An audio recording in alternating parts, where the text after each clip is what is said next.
Take a decaf coffee light on the soy milk and gently stirred. And don't forget the sugar this time either. Oh, didn't see you there. Welcome back to episode 3 of The Joe Show, starring yours truly, Joe Balogh.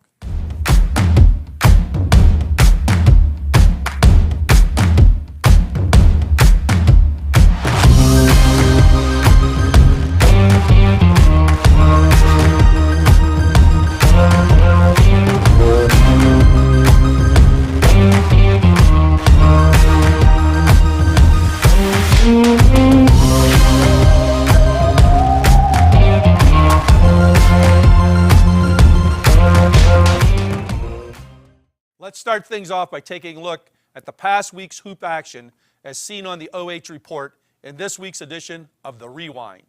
All right, thank you, Coach Balogh, and welcome into an all-new edition of the Weekly Rewind, where we take all the action that you needed to see from the high school hardwood over the last 7 days. We press it all up into one beautiful package, and here comes the highlights, everything you need to see. Tip it.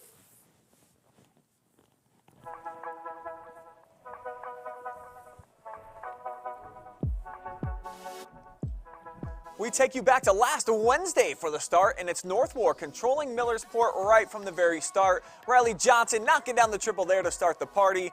Very next possession, Madison Simpson would add another one. Now it's Lauren Johnson joining in on the fun as she would get the friendly home floor bounce right there. And later on, Emily Ziegler adding in on the fun as well as the Lady Knights started 5 of 8 from beyond the arc. They would roll to a 60-31 victory. Buckeye Central at Upper Sandusky. Ethan Kessler swinging it to Holden Darris at the top of the arc. Splish splash from downtown there. But Sanderson and the Bucks, they tried to keep pace with the Rams. That's a breakaway bucket for him. A 13-point second quarter showing from Kessler, though, would just prove way too much to overcome. Upper really needed a victory at home in this one.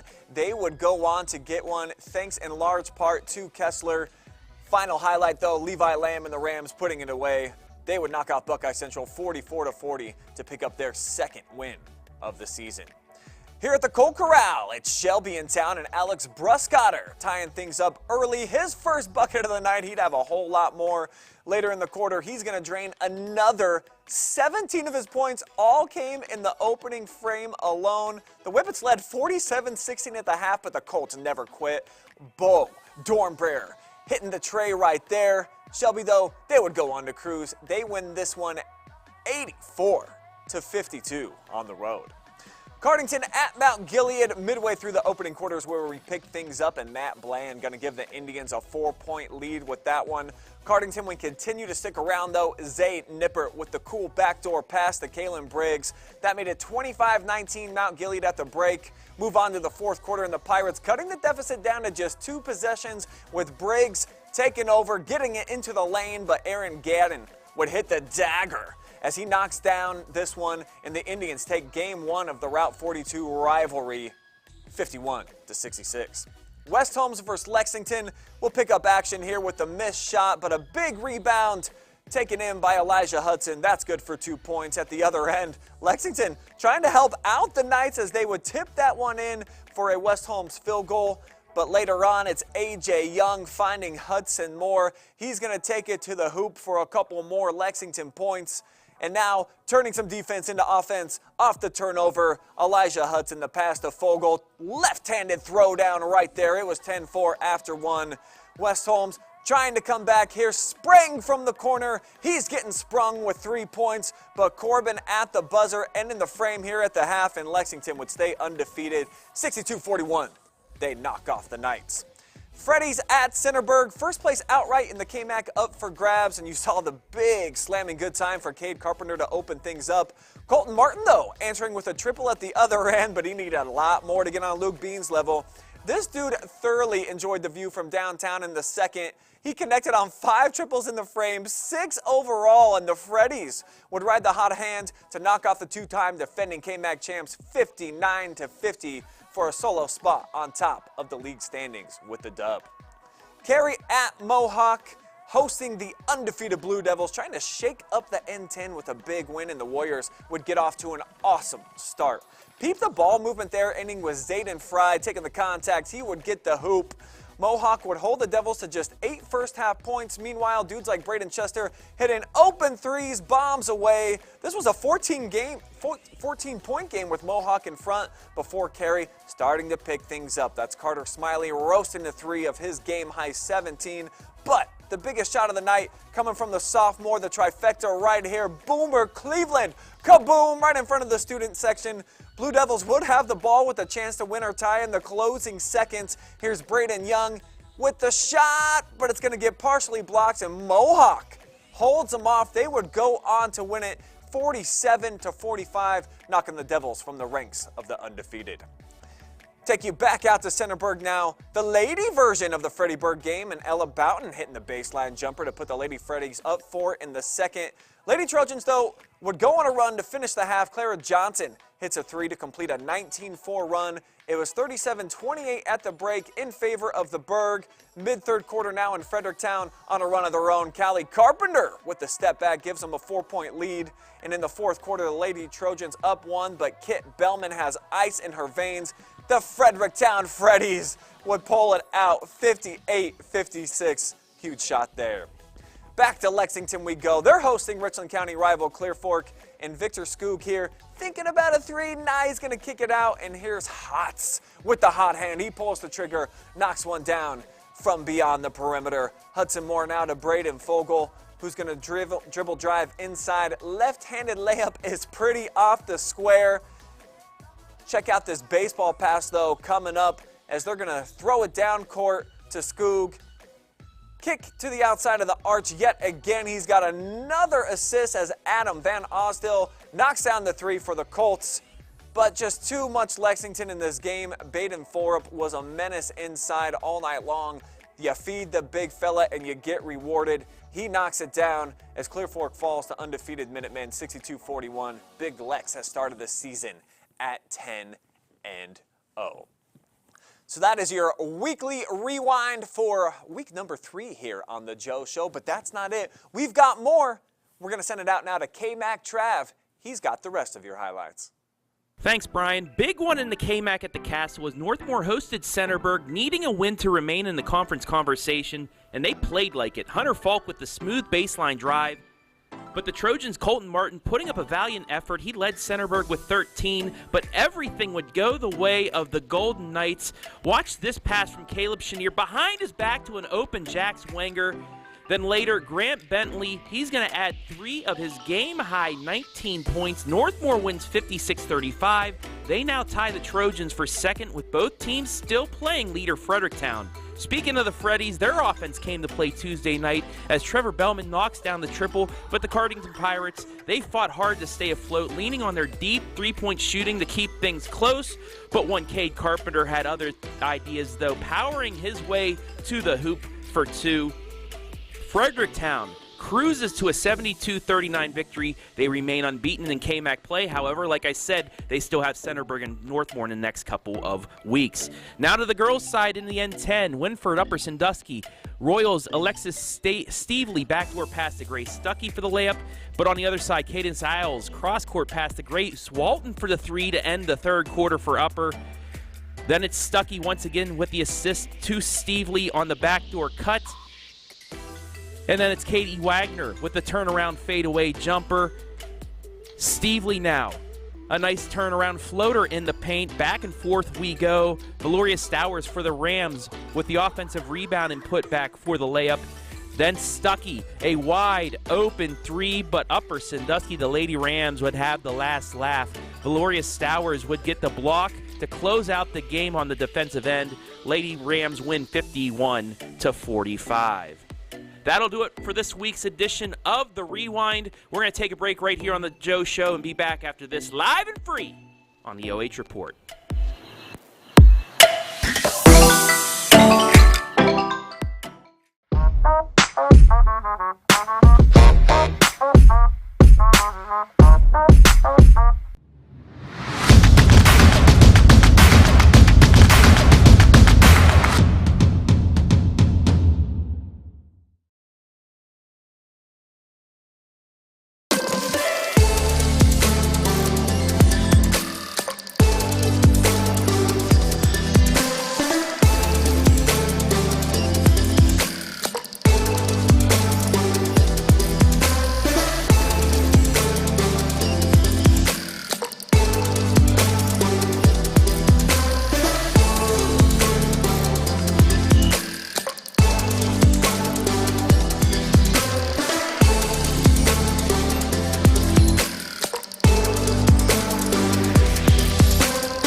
Welcome back to the Joe Show.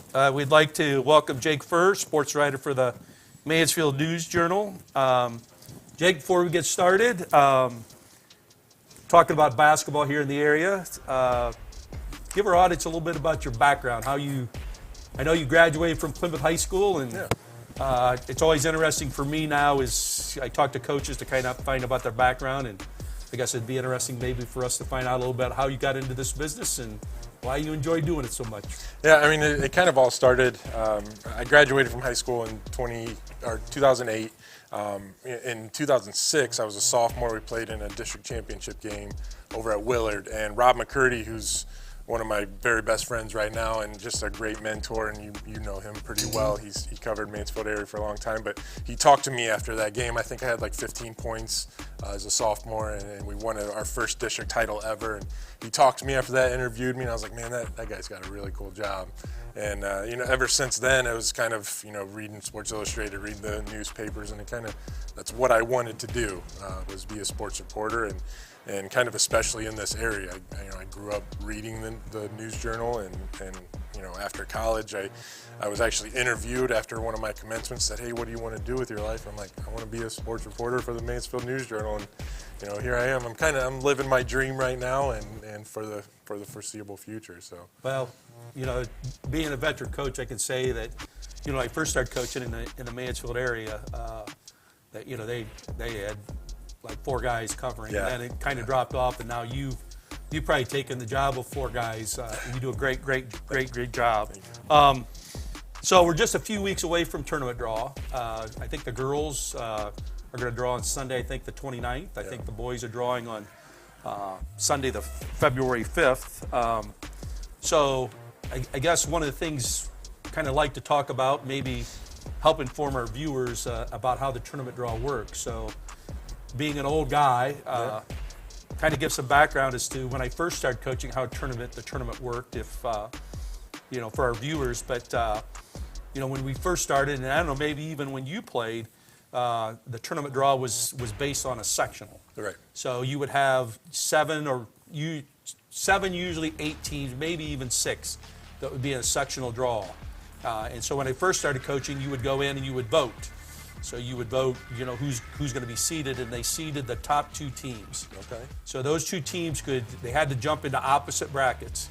And then the kicker of it was everybody else, they had a little pill box and you drew a pill. Okay. So if the big complaint that we had for years when it was kind of Ontario, Winford, and Crawford, we had 3 of the best teams were in the same sectional. Right. And 2 of you got seeded, and then if somebody drew the last pill, you were going to get stuck playing one of those teams. Right. So eventually then what happened was, I think as coaches talked, they combined those 2 sectionals, which is kind of what they have now, is that you have a district draw, and then you can choose to go to 2 sites. So typically now what they've done is you seed everyone. You seed them 1 through however it might be. I think it's anywhere from 12 to 14 to maybe 16. I think maybe even Division I has 19 teams in it. And so this was always done at a meeting. So there wasn't a lot of finagling of the votes that happened with that. So more recently, especially kind of with COVID, is they started to do the seeding online.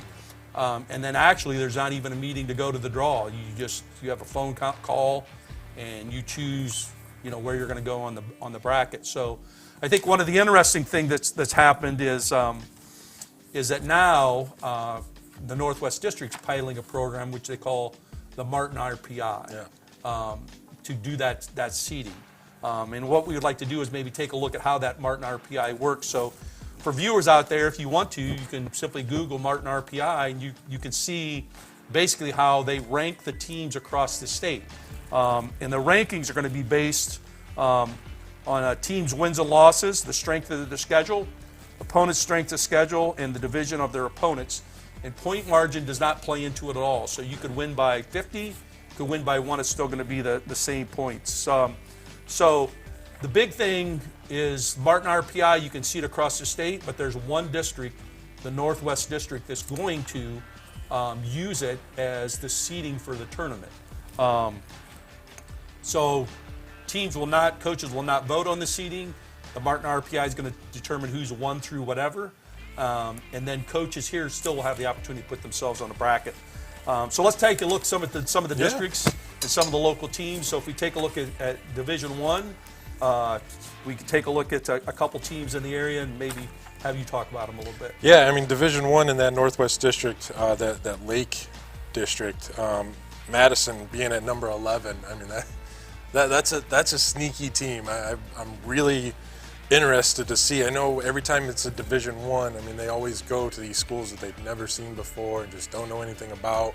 And usually, you know, they can knock a team off here or there, but it's usually a sectional final and they're done. But I think this Madison team has a legit chance to maybe make it to a district, depending on how their draw goes and where they're placed on that bracket. I think for Division I, the difficulty in this area, I mean, right now, there's Ashland and Madison, the only two. That's it, I mean, yeah. Senior high used to be one, and actually, when Senior high was a one, I think they were able to hold like a sectional at Willard, but Okay. that's kind of been eliminated.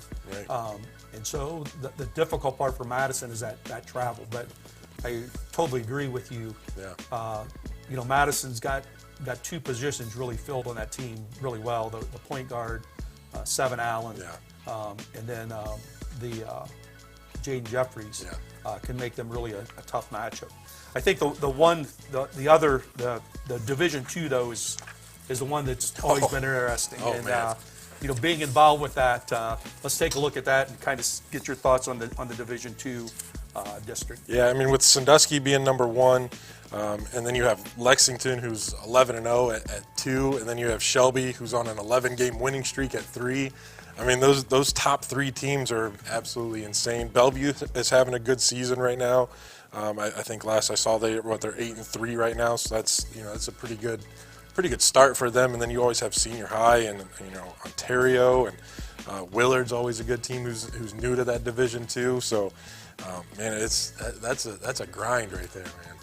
I mean, I think the team, I guess that besides those top teams, I mean, Sandusky, if you take a look at 1-2, you would expect Sandusky and Lex to be in a district final. That would be interesting, but usually there's going to be something happen. But the team that intrigues me a little bit is Willard. Yeah. Because if you take a look at Willard's record, they're overall they're just around right at 500. Right. But the non-league schedule that they've played has been brutal. Yeah. And then I think they had a stretch right at Christmas, before and after Christmas, where I think they played 5 games in 10 days. Yeah. Because I think I called Hirsch and asked him if he wanted a travel coordinator Right. for that. But that Division II, the district we played at Ashland, I think, has always been a brutal district to get through. And I think that's going to be another key challenge again this year. So let's go to Division III. And in Division III, probably the best team in this area is Ashland Crestview. John Kurtz, I mean, we did a little bit of a feature earlier in the show with him. Yeah. They've done an outstanding job. But the interesting part, though, too, is they bring that into that Norwalk district. They bring a team all the way from Toledo in Cardinal Stritch, who's number 1 in that area. Yeah, I mean, and that's a name that basketball fans know very well. Whenever you see Cardinal Stritch, you expect that to be a top-notch program. But yeah, I mean, Crestview being 11-0, I mean, I've kind of been following their season, just the historical part of it. They've never, in the history of their school, have started 10-0, let alone 11-0. Their longest winning streak is 13 games. So I expect Crestview to kind of step up here and do some things, but that's also a very tough district for anybody. You still have Genoa, you have Margaretta, Huron. Margaretta were they the D4 last year? They're D4 champs. Huron was the D2 district champs. Yeah. I mean that's just I think brutal. both those teams return. I know Huron returns their key players from a year ago. The Holler kid was an outstanding player, and they've kind of had a rough patch. But I guess here in January, you kind of separate yourself. But that would not be a team that I would want to face in the tournament at all. Not at all. And then let's take a look at the D4. Which is played in Willard, and we have a familiar team at the top. Yep. And Colonel Crawford, who I guess probably by some people are saying they're having a bad year, but I think they've lost 3 games by less than 10 points. Yeah. So they're right there, and then at 3 we have Lucas. Yeah. And looking forward, there's a matchup coming this Saturday. Crawford's traveling to Lucas. Right, and I have that highlighted on my schedule. I had it at the beginning of the year, and I kind of expect those 2 teams to be there in the end when you run down everything else. Mansfield Christian started out really hot. They've lost 2 in a row, I think, right now, and they lost to South Central, which, kind of looking at how those are run down, the one thing that I was hoping to see was a head-to-head matchup kind of thing to be incorporated with these rankings, because, you know, South Central beats Mansfield Christian, but Lucas beat South Central by like 42. So, and when I looked yesterday, Mansfield Christian was ahead of Lucas in those overall rankings. So that may be something they have to look at as far as head-to-head rankings. But yeah, I mean, I see a collision course with those two teams. And the interesting thing with this Martin's RPI is you know, if somebody would play, you know, for example, the thing I looked at yesterday was in Division I, Tiffin Columbian was number 4. Right. Tiffin got beat by Norwalk last night, and they dropped to 6. So this isn't like updated every week. It's updated right at the moment. At the night, yeah. So it'll be interesting to see kind of how this works out for the Northwest District, because I could see it being something that in a year that's going to be applied across the state. Yeah. I know there's, you know, within our coaches association, at least I think our district officers were pretty much in favor of really looking at this. But I think there was also some skepticism. So I guess how it works out in the Northwest District will be a big test to see if it works. But I think, you know, you get this time of the year, you know, you're looking at teams are starting to play that second round in the league. Right. So there's always an adjustment there. And then you're also looking at how these teams are building for the tournament. So it's always really exciting. You know, another thing that's kind of happened in the area, and I think there's been some talk, and a local sports reporter, Kurt Conrad, kind of brought this up. I think a week ago was the leagues. And, you know, you've been around a little bit. I've been around a long time to kind of see how the leagues have changed.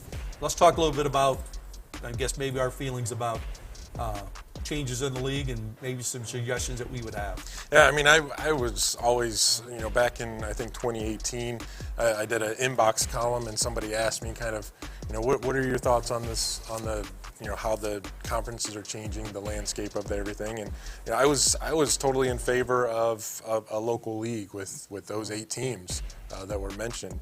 You know, all the bigger schools in Richland County with Ashland and Galion coming in, and man, I think that would just create such a buzz around here. I know there's a lot more things that go into it from the top, not so much as, you know, coaches and players and things, but man, just the thought of every single weekend having a Richland County battle that actually means something. You know, there's always meaningful rivalry games, but, you know, at the end of the day, if they're not in the same conference, it's like, oh well, you know, we wanted to play this game tough. We lost, but it really didn't knock us out of anything. But if it means something, I think a lot of people show up and kind of get these kids some exposure that way. I mean, I think the unique thing about when you're in a league, and I think the unique thing in this area, is most leagues play that home and away schedule. You know, if I look across the state, like a league that's really good, the Western Buckeye League, which is, you know, OG, Defiance, Walpock, those. The thing is, they only play once in that league. So sometimes you wonder, is like in basketball, if you only played once, would that be interest coaches more? Right. For me personally, as a coach, the thing I loved about when you play that double round in the league is one is if you beat me on my home floor, I still had a chance to go to your place and beat you. Right. So I know the appeal of having that 8-team league, it would be extremely competitive. I think the thing you run into a little bit problem now is each sport's going to want to take a look at it individually. Right. And that becomes an issue. I think early in my coaching career, Ontario would not have been in favor of that just because of the disparity of the size of the schools. But you kind of take a look now, that margin of disparity has really dwindled. Right. So I guess it'll be interesting to see over the years here as to, you know, maybe the next few years if there's any kind of change, because, you know, there's going to be a change in the OCC that Mount Vernon's out, New Philly's in, and I know my good friend at Dover, Bob Von Kennel, which I don't know how much longer he's got to go, but you know, he has a hard time because they're not in a league. Right. And that makes it difficult, I think, as a coach. Is one, you always want to try to play for a league championship, and that would be, for me as a coach, if you were independent, I think that would be really, really difficult. Yeah. I mean, that's always kind of goal number one for a player and a coach to be a league champion. I mean, you want to compile as many championships as you possibly can. I know that was Coach Turson's philosophy at Plymouth. However many championships we can win, the more the better. Even if it's a league title, a sectional championship, district title. I mean, he wanted as many as we possibly could. And I mean, if you're not part of a league, it makes that regular season just kind of mute, I would think. Yeah, I mean, one of the things, at Ontario was I think you had to, for your team to get your picture on the wall, you had to win a league title, and you had to win a district or a sectional title, and then we kind of tried to expand that in our program once we were starting to have some successes. Every if you want a league title or sectional title, we put a placard up in our locker room to post. Right. So when our guys came into our locker room, they would look and see their number. You could point at your numbers. Right. So, those are a couple issues that we've really had with high school basketball. But I guess, we're kind of in that grind. So as a sports reporter, what kind of excites you right now about this time of the year, the next month and a half? I mean, right now we're kind of at the midway point of the season. And when you kind of look at the schedule, we really only have a month left. So we're going to have teams playing 10, 11 games in 30 days. I mean, if that doesn't excite you as a player, as a reporter, who's kind of keeping track of everything in all these league races, I mean, then there's something wrong with you if you're not excited about that. I know it kind of becomes a grind, and it's a lot of things to do in a day, but there's probably nothing else you'd rather be doing though. And as a coach, I think one of the things we try to tell our players was, don't look at it as a grind, but embrace it. Yeah. Embrace it. Be excited about it. And I think my thing is, being out of coaching now for my second year, the thing that kind of excites me is this. I've always said this pretty much to every team we've had, is there's going to be some time during the year that you're going to face adversity. Right. And the adversity could be, one, you have a player that gets sick, a player that gets hurt, you lose a game maybe that you shouldn't have lost, but it's going to happen sometime. It might happen early in the season, might happen in the middle, it might happen late. Right. So the interesting part is you've already seen like a team, for example, like Shelby. They pretty much, Madison kind of handed them their lunch the first game. Yeah. And everybody kind of looked at, maybe Shelby's not as good as they are. Everybody thought they were going to be, but it seems like they kind of took that first loss, and Coach Galloway got them to embrace that, hey, we have a lot of work to do, and they've been on a run here. Yeah. On the other hand, then you take a look at some teams. I mean, I know Lex has played some tough games, but also if you start looking, and I know Coach Hamilton's not looking way down the road, but they go to Fort Loramie on Sunday and play a guy that's going to Ohio State, a team that's 500, but again, a team that they haven't seen, so you don't know how the competition compares. Right. And I think the other thing, Lex, if you take a look at the end of their last week, it's I think a league game on Friday night, then going to OG on Saturday, going to Shelby on Tuesday, and then playing Mansfield Senior to end the year. So it's going to be interesting to see sometimes, like, how do those teams respond? One is if they would get a loss, but also, two, how do you respond if you continue to win? Because the thing I'm impressed with Lex is it just seems like, as they've, really knocked some people off, they're getting a balance. Just like last night, they had the Depper Schmidt kid come off the bench and had 7 points all year, and he gets 11. Right. So I think that's a sign of a really good basketball team when stuff like that happens. Yeah, and it was, just keeping on that, Lex, it's kind of impressive just, they're playing in some closer games in the first half. They only led by 4 against Ontario. I think they only led by 4 against Clear Fork, and then kind of came out in the second half and showed that they're a second half team and won, by 10 last night, and then 21 the night before, or the game before, against Clear Fork. And if you talk to John Kurtz, I think I talked to a couple of their players after their game against Plymouth, and the only thing that they really care about is winning, and they show it and they prove it. There's a lot of kids and coaches that'll talk the talk, but when it's time to walk the walk, they do it, and that's kind of the impressive thing with them. Yeah, with starting to do this job, the interesting part for me is I've been able to get out to practices.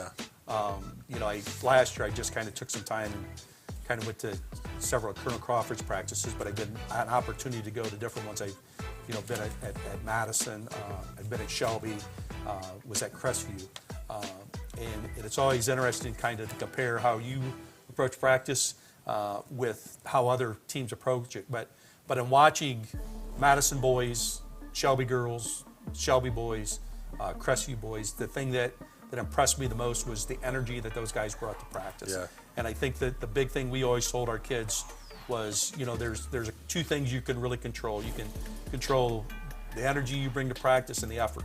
You may have great energy and you may have great effort, but you're not always maybe going to get the result that you want. But over a period of time, I think that's going to happen. Yeah, and you know, and I kind of saw the energy from Crestview. You know, they only gave up 31 total points the entire weekend in 2 games.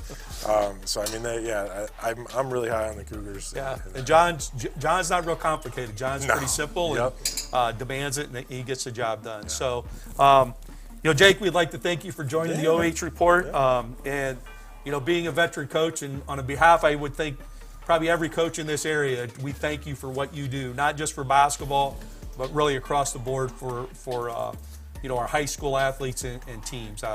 As I've always told our kids every year, you know, if you drive an hour north, you drive an hour south, you're not going to get the exposure on TV, radio, or through the media, the newspaper, of what you do, what we get here. So I hope kids really appreciate all the things that you do. Yeah, I mean, it's a labor of love, man. It's just like you coaching. It's a labor of love. Yeah, gotta love what you do. Yeah, Thank you. yeah. This week we had a chance to stop at the Cougar Den to see the undefeated Crestview Cougars practice. We had a chance to sit down with longtime veteran coach John Kurtz to talk a little bit about his coaching background and his coaching philosophy. We're here with John Kurtz, veteran coach of the Crestview Cougars, who are currently undefeated, 11-0 overall, 6-0 in the Firelands Conference. And we're going to take a look at Coach Kurtz's background and philosophy. So, John, you know, I've been around for a while. We've got a chance that we've coached against each other. So, one of the neat things for me doing this job now is I get to come out and see practice and also get to find out a little bit about coaches. So, I guess my first question is, how long have you been coaching, and where did you get your start in coaching? This is my 32nd year of coaching, and I started, luckily, at Temple Christian, where there wasn't a lot of pressure to get started. I started really young, and I got to, you know, work on my craft at that school, and you know, we got to build a program basically from nothing, and a lot of fond memories from coaching there. You know, one of the things I think in coaching is, especially you go back to, you know, when you were a young coach. I remember, you know, coming out of college, I had worked with a guy named Gail Doherty and Joe Campoli at Ohio Northern, and I know Coach Doherty kind of instilled in me that, hey, you need to have a philosophy of how you're going to play. And I remember I typed up a philosophy, about a one-page thing of how I'd like my team to play, and really that philosophy stuck with me for over 40 years. So I guess as you were a young coach and now a veteran coach, kind of what's your philosophy as far as coaching? Well, when I first started, I really liked the way, college coach level, I really liked the way Duke played. So we adopted some of those things over the years, but I didn't always have the talent, you know, to play like that. My early years, you know, we would walk the ball up the court, pound it inside, run our sets, try to out-execute you. I don't really like to play like that anymore. We like to bring the ball up the court quickly. We like to get it shots up. So I guess, you know, you kind of evolve as a coach. We still, you know, we still run our pressure man-to-man. We still play defense the same way. But offensively, I would say I kind of have evolved a little bit. So you mentioned kind of, as you started coaching, you really liked how Duke played. Who would be some other influences as far as your coaching, building that coaching philosophy? Well, you probably remember Keith Clark that was at Mansfield Christian. Yep. I worked for him. I was a head coach, and then he asked me to come over as an assistant coach, and it was good timing for me. I needed to learn more, and it was a really good 2 years of working with him. Adopted a lot of my philosophies about how you handle certain situations that I had not had anybody to mentor me with. So I would say Keith was very valuable to me, and I learned a lot during that period of time. So you've been in it for 32 years. What's your favorite part about coaching? Actually, my favorite part of coaching is practice. I like to see our kids, I like to see the light come on when they figure out how something works and how we can do something better. So I enjoy practice. I guess having your kids in the building and having your kids really trying to do what you want them to do is probably my most rewarding. So let's flip that 180 then. What's the least favorite part of coaching? So I really dislike the administrative side. So I have Greg Clever's been my longtime assistant, and he handles all of that. I just really dislike that part. And I know as a head coach, there's a certain amount that you have to do, but there's a lot of it that I don't really like. So I think that's probably my least favorite part. And I think that's one thing a lot of people don't understand is, coaching is not just, coming in. There's a lot of other things that you have to do as far as, that administrative stuff. And I think, one of the things I had a pretty good AD that took care of me for a lot of years. And then also if you have assistants that can take care of that, it's big also. Right. So as we mentioned, you're undefeated halfway through the season. What do you really like about this team this year? Well, I think the thing I like the most is that when they come to practice, they're ready to go. Our kids practice really well, and then I think they've been, I think we all know as coaches that your kids need to be buying into what you're trying to do, and I just feel like after my second year here, I felt like we were getting to that point where our kids were trying to buy into what we were doing. So I think, that's kind of what I enjoy is watching them be in practice and us learning and trying to get better. I think this team has a little bit higher ceiling than I've had the first 2 years I was here, so that's exciting. Well, we know that you have Norwalk St. Paul coming in here on Thursday night, and you travel to Western Reserve.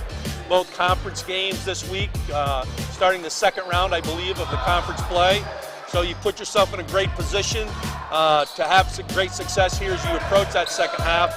And the OH Report would like to wish you guys the best of luck as you continue on. Thank you. Appreciate Thanks, talking John. to you, Joe. Appreciate it. Thanks again to Coach Kurtz and the Cougars for their time. Now let's hand it off to Hayden Gray for this week's edition of the Area Stat Leaders.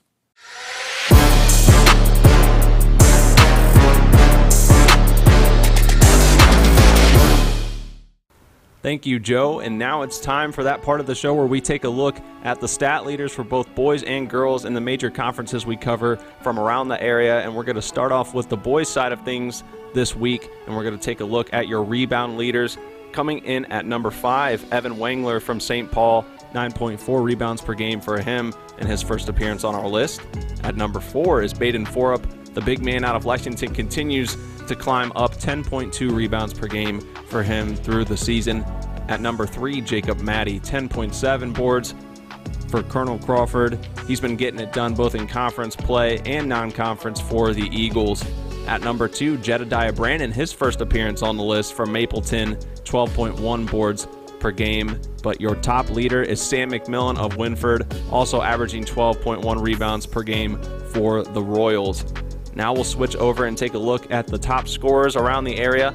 At number 5, Braxton Baker, 21 points per game is good enough to get you 5th place on the list. The Eagle been getting it done all season long.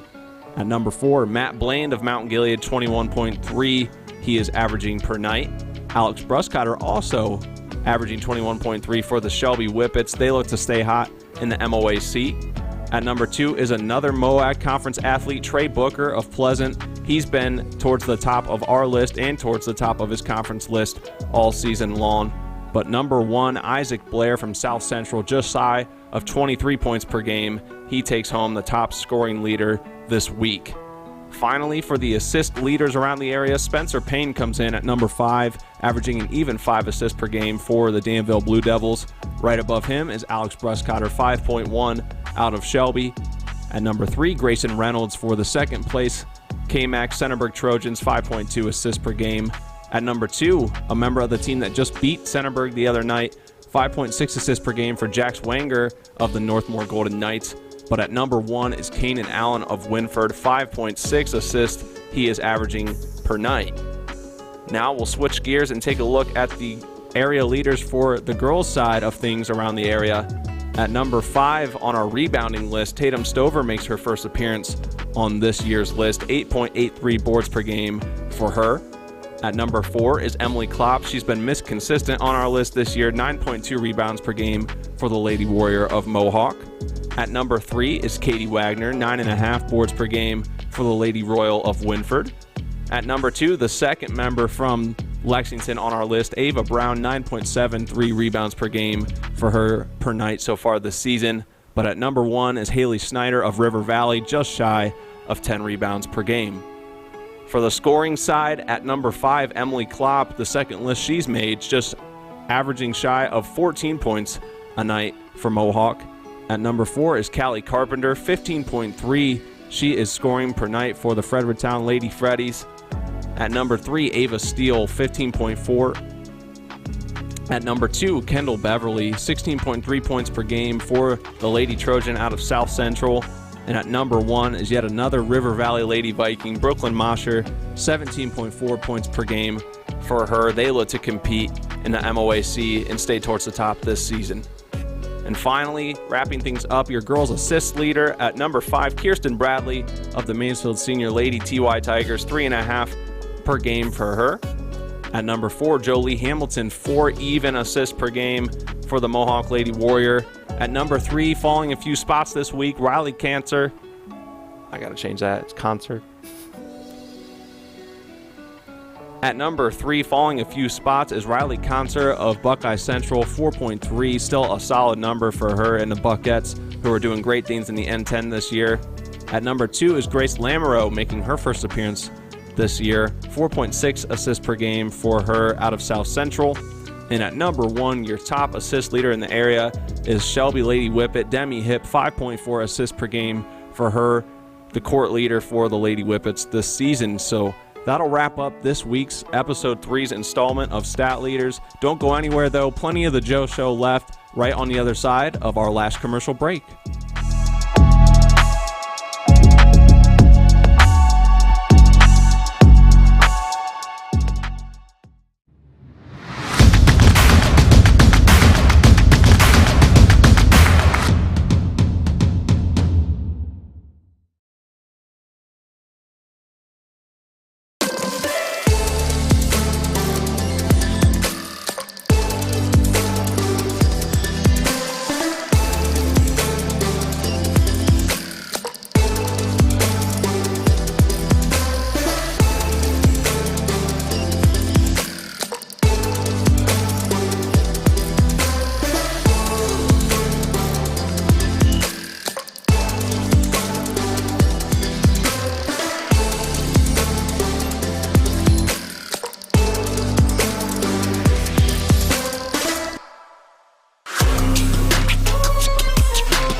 Tonight in Coach B's Ballers, we're going to take a look at some of the young guns in the area as we feature 2 super sophomores and 3 fantastic freshmen. Our first super sophomore is Justice Thompson of the Crestview Cougars. The Cougars are currently undefeated in the season and in first place in the Firelands Conference. Justice is averaging 17 points per game and is shooting 88% from the free throw line, which leads the Firelands Conference. His coach, John Kurtz, states, Justice has an outstanding work ethic. He is the player who is in the gym at 6 in the morning in the summer and during the off season. Our second super sophomore is Kylie Roan of the Mansfield Senior Tigers. The Tigers are currently 7-4 and 5-2 in the rugged Ohio Cardinal Conference. Kyvie is averaging 15 points per game and grabbing 8 rebounds per game, along with shooting 75% from the free throw line. Kyvie scored a season-high 37 points in an early season win at Mount Vernon in a game in which he was 17 of 21 from the field. Our first fantastic freshman is Braden DeVito of the Shelby Whippets. The Whippets are currently 11-1 and undefeated in the Mid-Ohio Athletic Conference. He was an early season spark off the bench, but some of the recent injuries to a couple of Whippets have inserted him into the starting lineup. Braden has been fantastic in the last week as he scored 16 points in a win at Clear Fork and made 5 threes in the Whippets win over Ashland on Saturday. Seven Allen of the Madison Rams is our second fantastic freshman. The Rams are currently 7-5 overall and 4-4 in the OCC and are coming off a big win at Worcester last Friday. Seven is averaging 18 points per game, over 4 rebounds per game, and almost 3 assists per game. Seven is the point guard for the Rams. His leadership has proven to be a key factor in the Rams' early season success. His coach, Chris Armstrong, states, "He is impossible to keep out of the paint, and if there's a better point guard in the area, I haven't seen him." And our final fantastic freshman is Braden Vogel of the Lexington Minutemen. The Minutemen are undefeated on the season and sit atop the Ohio Cardinal Conference. At 6'4", Braden is one of the most athletic players in the area. He's currently averaging 13.6 points per game and 7 rebounds per game. Braden has shown the ability to attack the basket at full speed and finish plays going to his right or left. He is also an outstanding offensive rebounder.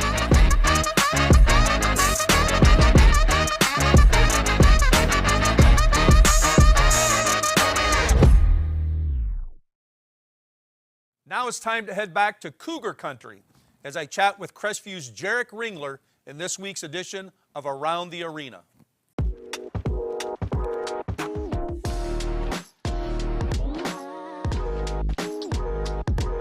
All right, we're here with Jarek Ringler, junior point guard for the Crestview Cougars, who currently are 11-0 overall, 6-0 in the Firelands Conference.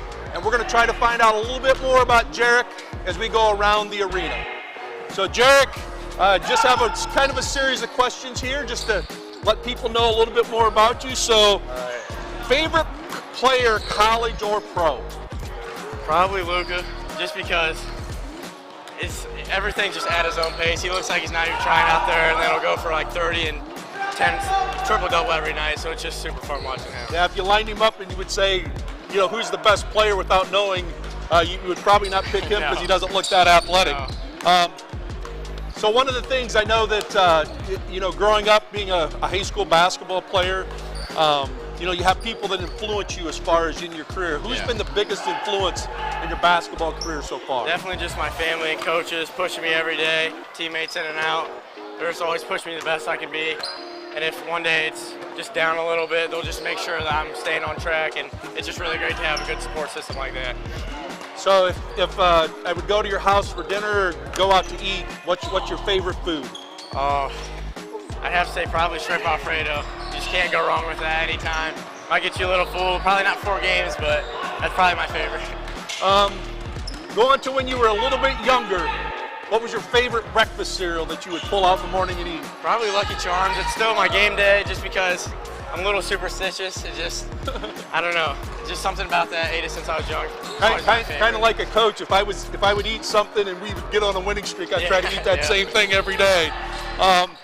Favorite TV show when you were little? Oh, that's a hard one. Probably Scooby-Doo or SpongeBob. When I was younger, any day you probably catch me watching one of those. Last movie that you saw in a movie theater? Might have been Spider-Man. I'm a really big fan of Marvel, so probably that. Like my sons, they love Marvel characters too. Yeah. Your favorite class in school? I might have to say pre-calculus, just because my coach, or my teacher, he's a real big fan of basketball and football, everything too. So we just we'll get done with our lesson and we'll just keep talking about sports or something. It's really a fun class to talk. Toughest player that you've had to guard? For honestly, probably one of these guys back here. But in a game so far, maybe Baker from Colonel, just because he's got the height, he's got the handles, but we've obviously got some more kids coming up that are definitely going to be good, like Madison, Ontario, those type of teams, like Lucas, and there's obviously more, and I know we're going to face some really good athletes there too. Well, it's good you mentioned that, you know, some of the toughest guys you face during practice, because that's what makes you better. For sure. Toughest gym you have to play in? Colonel or Monroeville away is always hard, just because they got that big open gym and everyone always comes out support. So that's probably one of the big ones. I know Madison last year, that was a really big one, because they're D1, they're just a lot bigger, different atmosphere. It's definitely different. Best memory you've had in your playing career so far in high school? This season, it seems like every game just a different memory. Definitely knocking off Colonel, giving them one of their losses after 58 straight. That was definitely a great memory. And we all, in the locker room after the game, we all just love that memory. That was probably one of the best. And the last question I have is, if I would go to Coach Kurtz and say, what's one word that would describe Jarek, what would he say?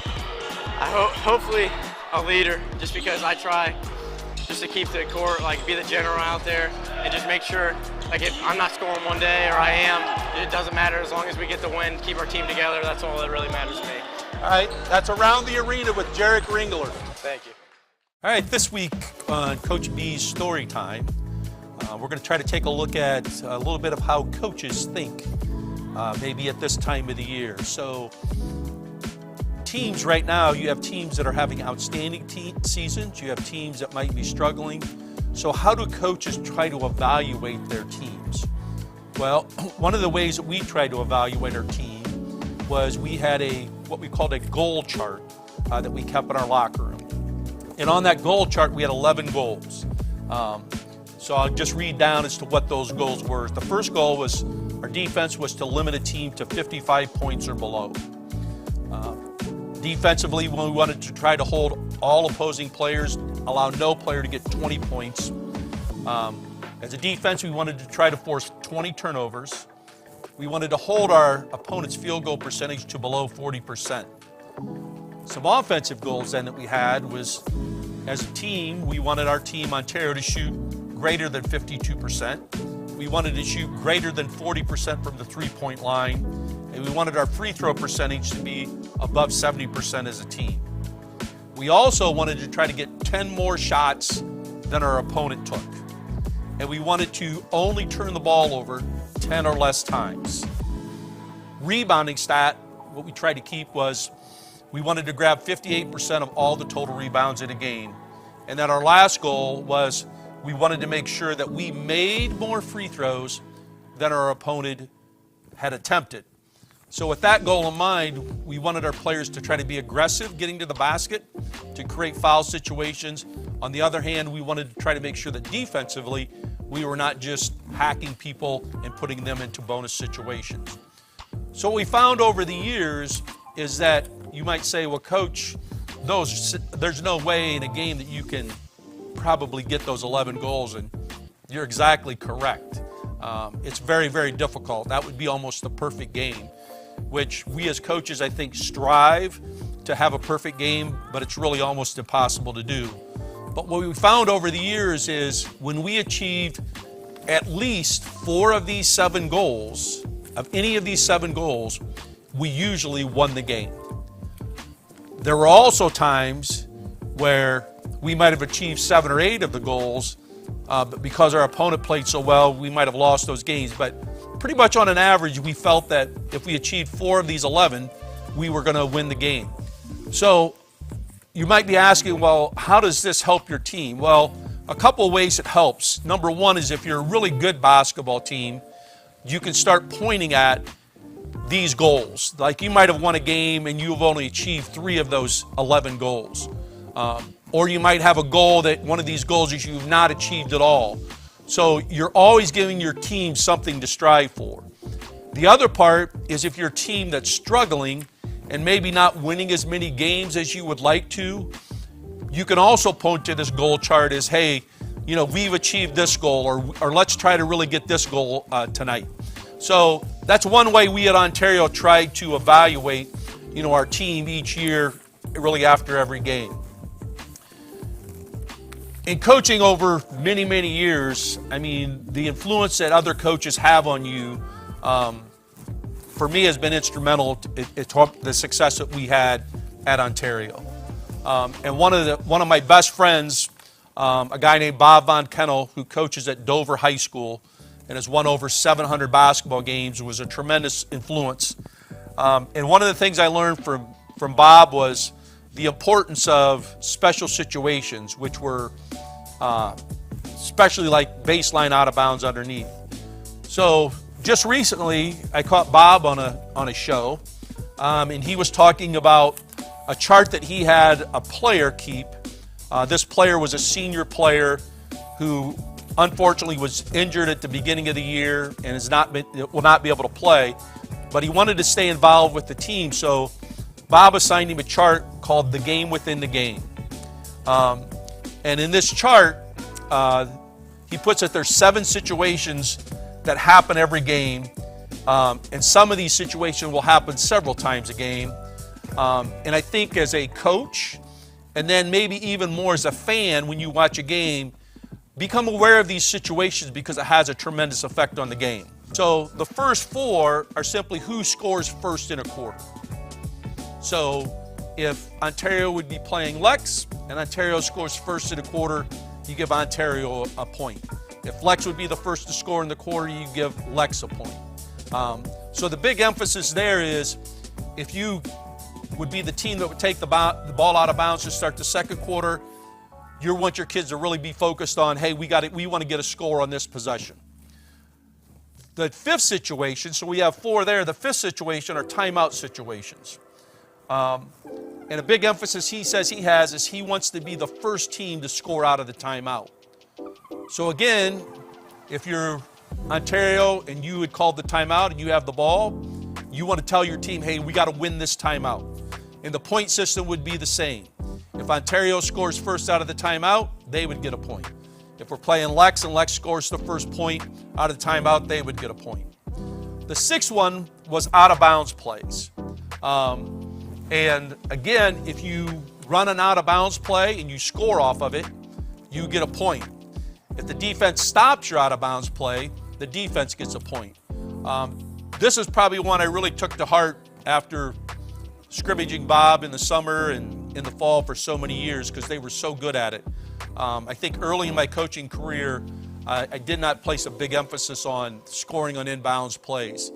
But in starting to take a look over the years, our ability to score in inbound plays has been extremely important to our success.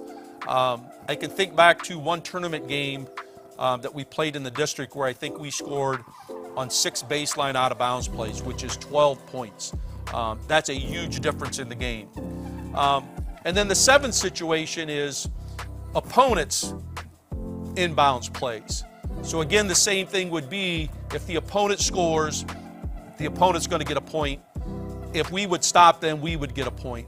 And I think that's the other emphasis that we really had as we prepared for teams. We would try to take a look at their most frequently used baseline and sideline out of bounds plays.